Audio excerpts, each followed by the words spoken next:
was identified as mentally retarded, put back from the 5th grade into the 4th grade, and stayed in that category until I got out of high school. I don't have any college training, but I met a high school teacher who one day changed my life. I was waiting on another student, and when he came in, he said to me, "Young man, go to the board and write what I'm about to tell you." And I said, I can't do that, sir. He said, "Why not?" I said, "I'm not one of your students." He said, "It doesn't matter, follow my directions now." I said, "I can't do that, sir." He said, "Why not?" I said, "Because I'm educable mentally retarded." And he came from behind his desk and he looked at me. He said, "Don't ever say that again. Someone's opinion of you does not have to become your reality." And as he talked, my heart began to beat fast. Tears began to run down my eyes, and I was in the back just listening to him, because the speech he was giving, that speech was for me. And he said, "Les Brown," he said, "if you want to do anything worthwhile in life, you've got to be hungry." I told Mr. Washington I wanted to become a disc jockey. And so I started working to develop myself. He said, "I want you to practice every day being a disc jockey." I said, "But I don't have any job now." He said, "It doesn't matter." He said that it's better to be prepared for an opportunity and not have one than to have an opportunity and not be prepared. And as I was working to develop myself, I applied for a job as a disc jockey, WMB, on Miami Beach. I went to a guy named Milton Butterball. I said, "How you doing, Mr. Butterball? I'd like to get a job as a disc jockey." He looked at me, he said, "You have any broadcast background?" I said, "No, sir, I don't." "You have any journalism background?" I said, "No, sir, I don't." He said, "We don't have any jobs available." I said, "Yes, sir." I went back to Mr. Washington and I told him. He said, "Don't take it personally." He said, "Most people are so negative, they will have to say no 7 times before they say yes." He said, "Go back again." So I went back again. I said, "How you doing, Mr. Butterball? My name is Les Brown." He said, "I know what your name is. What do you want?" I said, "I'd like to know whether or not you have any jobs as a disc jockey, sir." He said, "Didn't I just tell you yesterday we didn't have any jobs?" I said, "Yes, sir, but I know whether or not somebody got laid off or somebody was fired, sir." He said, "No one was laid off or fired. Now get on out of here." I came back the next day like I was seeing him for the first time. I said, "Hello, Mr. Butterball, how are you?" He looked at me with rage. He said, "Go get me some coffee." I said, "Yes, sir."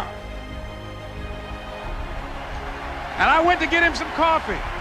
After a while, I would get their lunch and dinner, and I would go in the control rooms and take the disc jockeys their food, and I would not leave until they would ask me to leave. One Saturday afternoon, while I was at the radio station, a guy named Rock was drinking while he was on the air.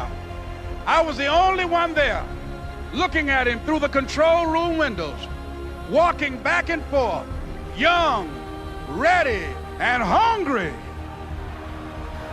Pretty soon the phone rang, and it was the general manager. And I answered the phone. I said, "Hello?" He said, "Les, this is Mr. Klein." I said, "I know."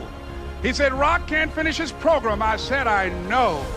He said, "Would you call one of the other DJs in?" I said, "Yes, sir." I hung the phone up. I said, "Now he must think I'm crazy." I called my mom and my girlfriend, Cassandra. I said, "Y'all turn up the radio and come out on the front porch. I'm about to come on the air." I waited for about 20 minutes, and I called him back. I said, "Mr. Klein, I can't find nobody." He said, "Young boy, do you know how to work the controls?" I said, "Yes, sir." He said, "Go in there and don't say nothing here." I said, "Yes, sir." I couldn't wait to get behind those controls. I put on an old Stevie Wonder record called Fingertips.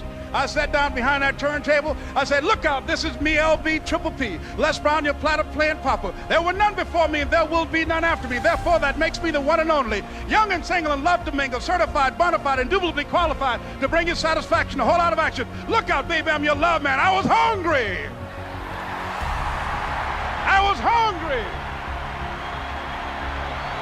You got to be hungry. Begin to know that you have greatness within you.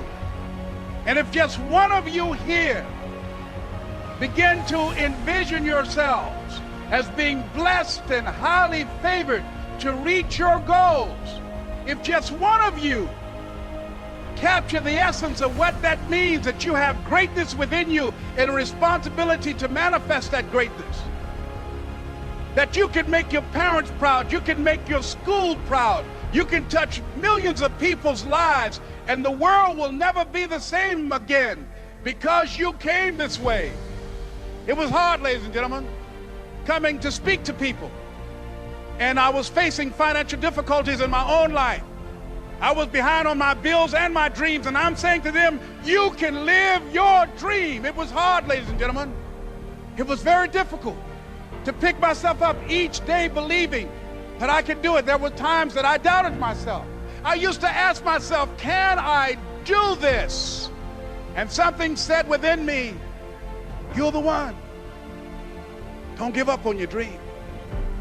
By continuing to push forward, by continuing to run toward my dream, that one day I would have my own talk show.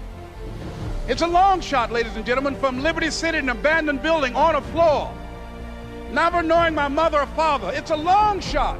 Being here with you today in this dome in Atlanta, it's a long shot.